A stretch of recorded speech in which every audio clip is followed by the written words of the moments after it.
সকালটা শুরু হয় খালি হাঁড়ি দিয়ে। চুলায় আগুন আছে কিন্তু হাঁড়িতে কিছু নেই। করিম বসে থাকে দরজার পাশে। হাতে একটা পুরনো ব্যাগ, ভেতরে কিছুই নেই। কাজ নেই, ডাক নেই, শহরটা যেন আজ তাকে চিনতে ভুলে গেছে। তার স্ত্রী রওশন কিছু জিজ্ঞেস করে না। শুধু চালের বস্তার মুখটা খুলে দেখে। এক মুঠো চাল। এক মুঠো। দুজনের দিকে তাকায়। তারপর পাশের ঘরে ঘুমিয়ে থাকা ছেলেটার দিকে।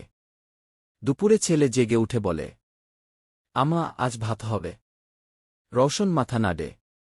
হবে। একটু দেরি কি? সে এক মুঠো চাল ধুয়ে হাঁড়িতে বসায়। বেশি পানি দেয়, যাতে ভাত বেশি দেখায়।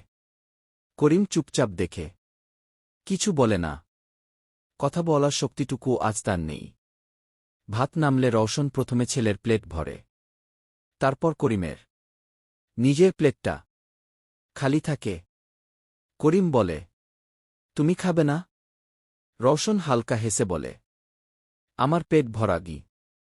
রাতে ছেলে ঘুমিয়ে পড়ে। করিম দেখে রওশন চুপচাপ পানি খেয়ে শুয়ে পড়ছে। হঠাৎ বাইরে থেকে আজানের শব্দ ভেসে আসে।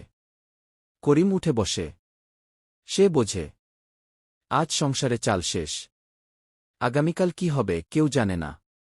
রওশন অন্ধকারে বলে, কাল যদি কিছু না হয়, ছেলেটাকে স্কুলে পাঠাবো না গি।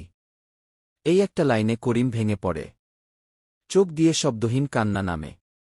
কারণ সে জানে, অভাব শুধু পেটে লাগে না, এটা স্বপ্নেও হাত দেয়।